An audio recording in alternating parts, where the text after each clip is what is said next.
সাভারের আশুলিয়ায় gas cylinder বিস্ফোরণে দগ্ধ ১১ জনের মধ্যে আইসিইউতে আছেন একজন, ওটিতে ২ জন এবং ৪ জনকে শিফট করা হয়েছে এইচডিওতে, আর বাকিরা রয়েছেন পর্যবেক্ষণে।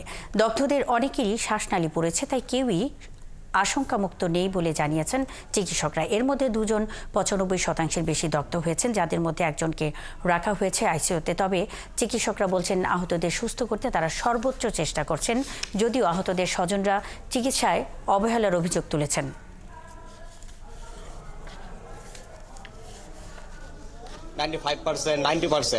ওদের তো ট্রিটমেন্ট করা বাঁচবে না, তো ওদের কোনো রেসপন্সই নাই। আমার পেশেন্টগুলো যেভাবে পড়ে রয়েছে, আমার ভাই বোন যেভাবে পড়ে রয়েছে, ওরা ওদের থেকে কোনো কেয়ারই করলো না। এখন তো কোনো ডাক্তার পাইনি, সবই আছে নার্স আর কর্মগত, কিন্তু মেন যে ডাক্তার, এদের যে বড় যে ডাক্তার, এদের যে একটা দিব, ওই ডাক্তারটা নাই। সবকিছু আপনার নার্স দিয়ে চালাইতেছে, বলছে কোনো ডাক্তার নাই, তাহলে আমার রোগী বাঁচবে কি করে? সবাই ইনভলভ আছে। আমরা ভোর রাত থেকে আমরা টোটাল মনিটর করছিলাম।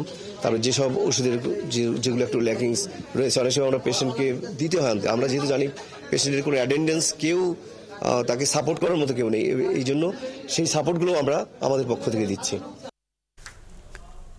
শবে বরাতে পিঠা বানাতে গিয়ে আগুনে পুড়ল 4 শিশুসহ অন্তত 11 জন, যাদের মধ্যে 8 জনের অবস্থায় আশঙ্কাজনক বলে জানিয়েছেন চিকিৎসকরা। 2 জনকে রাখা হয়েছে জাতীয় বার্ন ইনস্টিটিউটের আইসিইউতে। সাভারের আশুলিয়ায় গ্যাস সিলিন্ডার লিকেজ থেকে এই অগ্নিকাণ্ডের সূত্রপাত বলে জানিয়েছেন আহতদের স্বজনরা। শফিকুল হকের রিপোর্ট।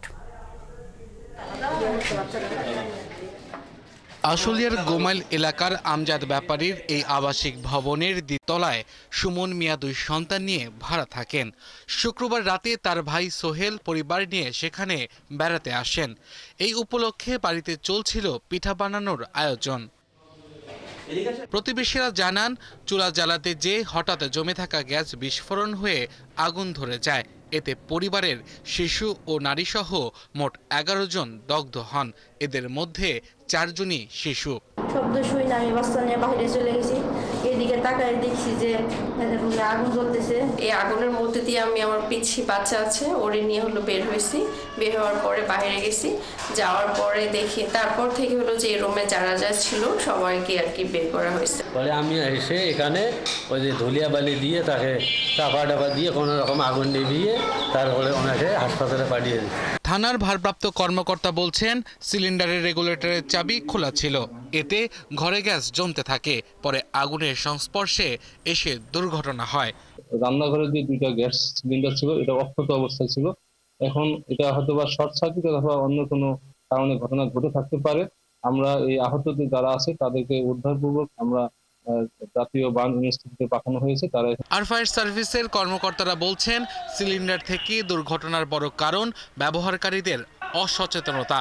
সিলিন্ডার দুর্ঘটনা রোধে যে কাজটি নিয়মিত করতে হবে তা হলো রান্না শেষে চুলা ও সিলিন্ডারের রেগুলেটরের চাবি বন্ধ রাখা। সিলিন্ডারটাকে কমপক্ষে 3 ফিট দূরত্বে রাখতে হবে এবং অবশ্যই চুলার অবস্থানটা সিলিন্ডারের উপরে থাকতে হবে, কমপক্ষে 6 ইঞ্চি।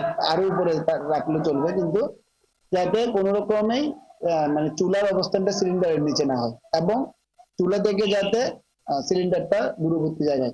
আহতদের মধ্যে 8 জনের শ্বাসনালী পড়েছে। এর মধ্যে 2 জনের অবস্থা বেশি আশঙ্কাজনক। একজনের 99% ও একজনের 95% পড়েছে। আব্দুল আল মামুন, 71।